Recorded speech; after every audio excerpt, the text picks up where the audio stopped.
Hello everybody, it's Clooney, back at it again with The Last Tree.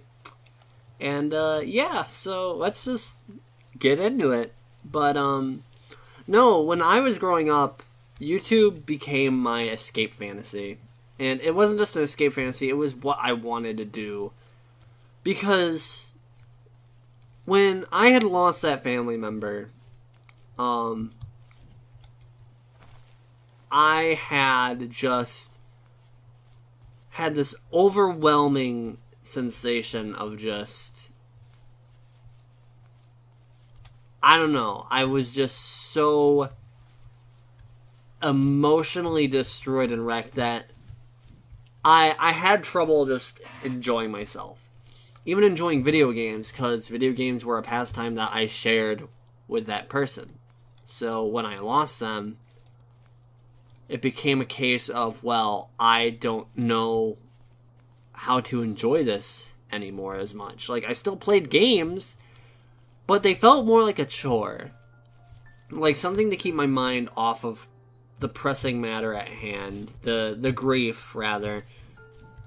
It's almost like I was rerouting my brain, in a sense, to not grieve, because I felt like grieving is still just a sort of, like, I felt that it wasn't healthy for me to be so upset. And I had never had a loss affect me like that. I've had people die on me before, but I had never been that upset about it. I've always been kind of like, yeah, death happens. But there are certain people that you'd never expect to lose in your life. Like, grandparents, when they die, like, yeah, it hurts.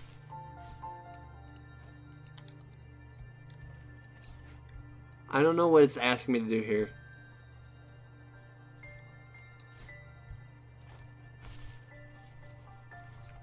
I actually don't know what it's asking me to do. I remember this thing. I have no idea what it is. I think I have to go collect something or some other. So, okay. This game gives me a real Cliff Horse vibe, for those of you who remember that game. Fucking Cliff Horse. Made by, of course, Notch, who is in a weird hot seat now, but yeah. I don't know. I'm just like YouTube was my escape, though, to get out of my little town that I hated. And I hated it not because I didn't like it and that the people were bad. Like, yeah, there were a lot of people there that really fucking ground my gears. On our property, there were old abandoned pieces of a shed and car long left unused. I used to ask him all the time who those people were. Yeah. All this junk. And I'm sure he got so tired of hearing it that he made up some elaborate stories how a brown bear ate them and haunted the woods afterwards. What's funny is I think it made those people seem more real. Yeah. Up thinking they were still hanging out, like they couldn't say goodbye. I used to tell my friends how I could swear I saw spirits move near the water, and that always freaked them out. I guess it didn't bother me, because the way I saw it, they were normal people with old cars and sheds, just trying to figure out how to survive and be happy in the middle of nowhere. Yeah. It was a cool thought that they didn't want to leave, but you know, I was a weird kid. I feel that on a I've spiritual had good level. company since those ghosts like living in a place where they were brutally devoured. Yeah. It's just like, I don't know. Growing up in the place that I did, I wasn't really able to do normal kid stuff either. I've only ever invited people out to my house 3 or 4 times. Honestly. Like, I'm not even joking. That's not even me, like, exaggerating. I can count all the times that my friends have come out to my house. Like, and actually, like, spent time inside the house, like, chatting with the family and whatnot. You know? It's crazy. Most distant at the times when I detested him the most. He kept reaching out. Oh no, I hit the last Straight, one on he asked accident. me every week when we were going camping. I thought he was just dense. Eventually, to shut him up, I agreed. We carried out the worn lawn chairs from the garage. Some of these are out of order, Set but I the think it's cinder fine. block campfire at the site we'd always used behind the house. We walked down the mountain path, talking in the warm sunshine we only got a couple months of the year. Oh god. Those 3 obsidian rocks shimmered alongside the shore, almost like sparklers pressed against a dark window. I'll never forget that wet stone on my feet, or how those massive mountains looked even bigger in the lake's reflection. I felt small, but grateful. As the sun set, my dad found something I hadn't seen for a long time. The tree where I'd made my first carving when I was 6. I hadn't even carved it. My dad had helped me, but I still called it my tree. Something about seeing my name there made me open up, and we talked about everything that night in that old camouflage tent. I told him how much I loved sketching and design, and how it would be a dream to study architecture in Seattle. I told him how I didn't get along with my friends much anymore, but that I didn't mind being alone. I'm not crying, fuck you. He was there for me. Oh I god. joked that if all he had to do was write my name on a tree to finally get me to talk, he would have left me carved logs with novels on them in front of my room every morning. I don't know why it took me that long to realize it, but it was then I knew how much he had sacrificed for me. Yeah. Oh no. My dad built a lot of stuff in his free time. If he wasn't watching fly fishing or reading Tom Clancy novels, he was carving something. He made tons of birdhouses. Not that he was into bird watching, but I think he really missed working and adding on to the home. If he couldn't afford the time to build onto our own house, he would have to settle with watching birds move into their little homes. We kept an old mattress in the bed of that ugly yellow truck, so we would drive it deep into the woods and then watch the birds fly into their houses while the sun set. Usually it was accompanied by venison jerky or a cold Coke, but not a lot of talking. Yeah. Which is how we both liked it. God, I don't even know where to go with this, because, like, I could talk about my family life, but I don't feel like it's very appropriate right now, honestly. But just, I don't know. I feel like growing up where I did, I'm beginning to realize now that I probably felt like I was alone, but I probably wasn't the only one. In fact, there were probably a lot of other people who probably were also feeling alone, as I did, but they just never saw me either. Like, we never saw that side of those people. Because, how could you? If they never leave, they never have a chance to get out. We decided it was time to finally map out the hundreds of acres we lived on. Just the I don't even know. During the summer. He was only it's kind of horrifying to think about, so I would spend the day because time on dial-up internet the idea, and then we would rush into the woods, pen and map in hand, before evening fell. The idea of sometimes the aurora borealis would cast a cold. I gotta let this guy finish. I'm getting invested. And we would finish our route underneath a twilight sky. Sometimes I was lonely during those summer days, but there was comfort in the routine. A lot of teenagers aren't looking for the daily grind, though. There's nothing wrong with wanting to get out, to leave your childhood home. You wanted to progress, to make something of yourself. Yeah, you're right. That house. I'm sure it's the same as how I left it. But then why does it feel so different? I doubt you're the only adult to have looked back and asked that question. Oh man, that's relatable as hell too. Oh man, I don't know. I just don't know. But it's horrifying to think that people were alone and suffering alone in high school alongside me, and just nobody ever really took the time to realize it. I think back on the people that had happy high school careers, happy times in high school, and I just think back on my years in high school, and I only remember ever being happy for a very short amount of time before I eventually crashed because of the very thing that made me happy. And I just remember growing into a level of bitterness and hatred that I just never saw before, but I tried not to let it show because I didn't feel like other people deserved to see that.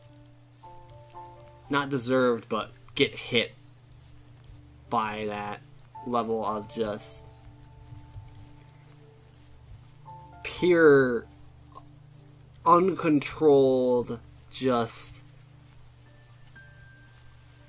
what's the word? Just resentment, maybe. Resentment might be the word for it.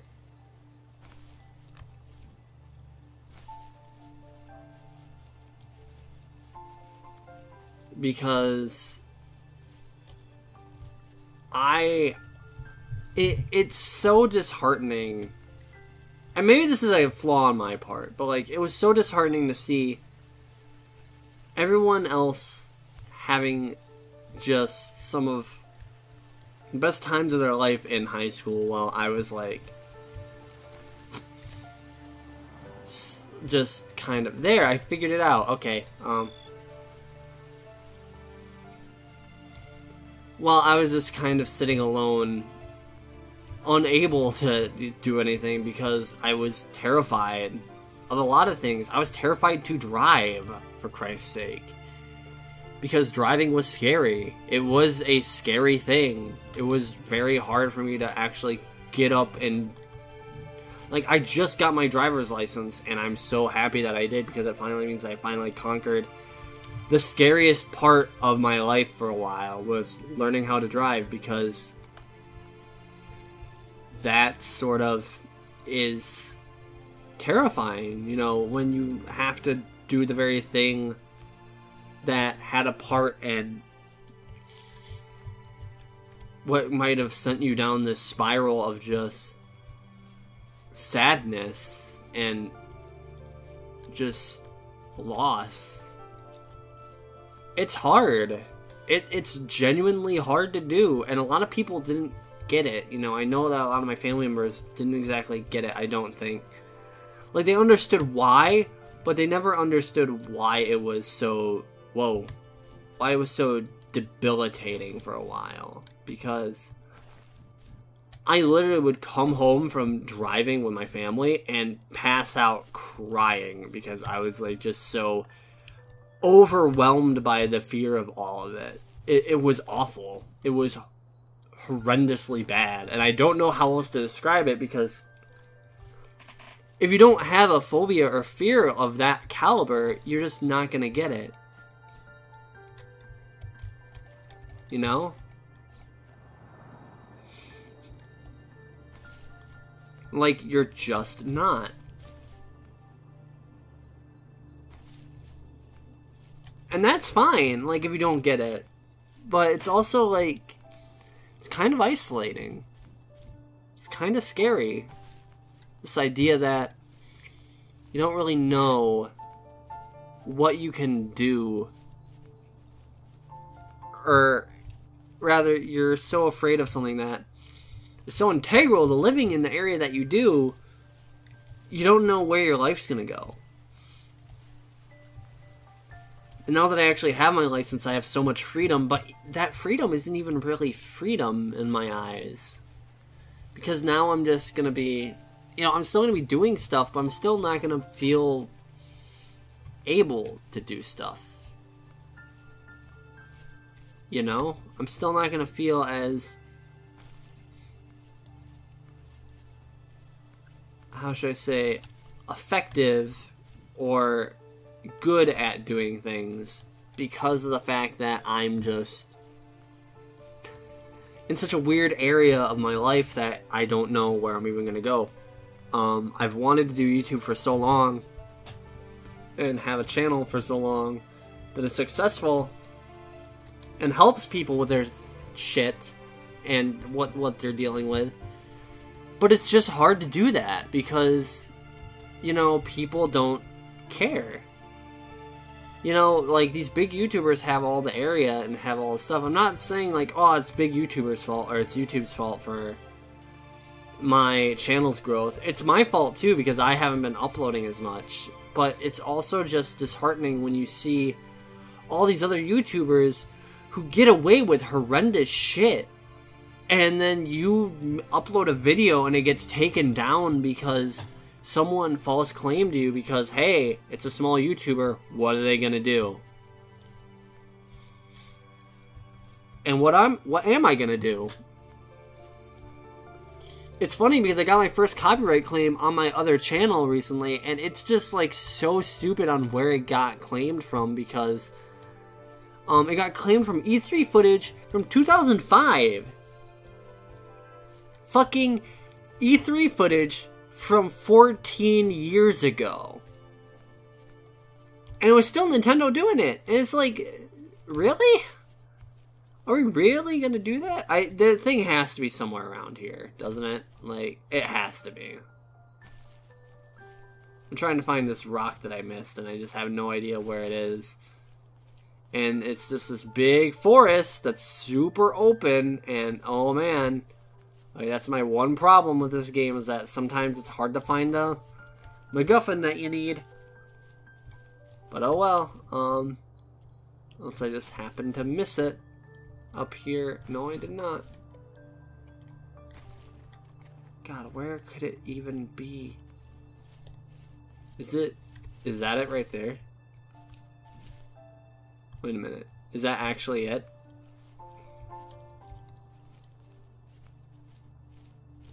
There's no fucking way. There's no fucking way it's, like, hidden in this little divot. Might be.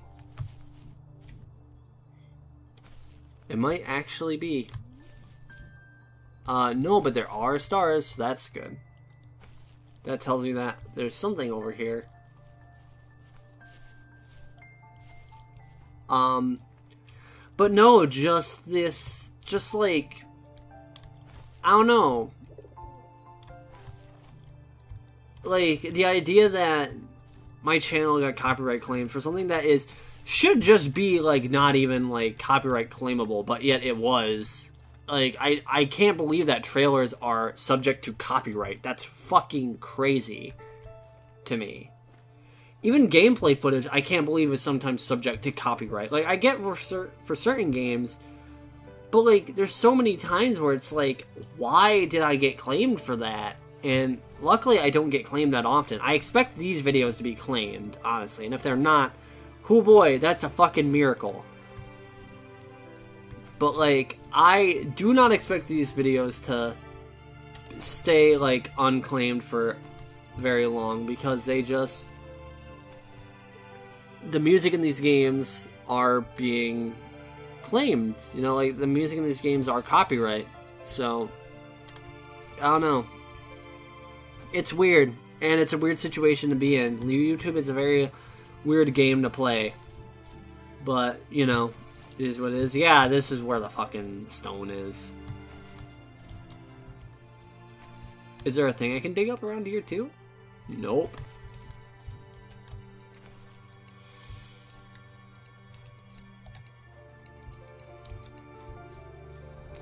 There we go. The way forward. I am getting achievements for this game. I beat it already once. I don't know why I'm getting achievements for it. That's very funny, though. So, yeah, just... overall, in general, YouTube is very weird, and it's very stressful. It's a very stressful thing to even want to try and do, because it is like a psychotic burn on your brain. It's like your brain has a giant burn that if you're not careful about it, it will absolutely overtake you and will make you borderline suicidal, honestly. It's awful the way that social media can affect you. I honestly remember there were times where I was, like, trying to do YouTube where it was like, the amount of stress from it just was borderline killing me. It was awful. And I know that sounds really dumb to a lot of people. Like, why would this thing that you enjoy doing hurt you so bad? But it's like, when you focus on the numbers of YouTube, it actually becomes unhealthy, because it becomes a thing of, I want to get a higher score. Rather than, I want to make a video that will make somebody feel better, it becomes, how do I get my score higher? And luckily, I made some videos that were pretty well received. My old Tooth and Tails videos, which are, by the way, they're so fucking old, and so, like, they're so out of date. I really need to redo them one day. But my old Tooth and Tail guides got a lot of views. And it's kind of interesting how Tooth and Tail's sort of changed over time. That now those guides are now obsolete, but they still get views and people still find enjoyment out of them, which is neat. You know, it's nice. It's genuinely nice.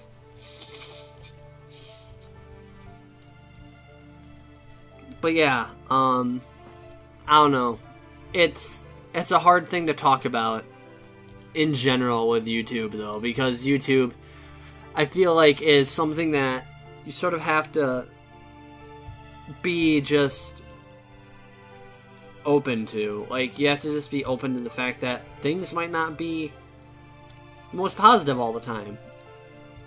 And people will sometimes excuse that and be like, oh, well, you have a choice to do this. And it's like, yeah, but also, like, it is important. So, yeah. In the next episode, we will continue going forward in the game. I'll see you next time. Bye-bye.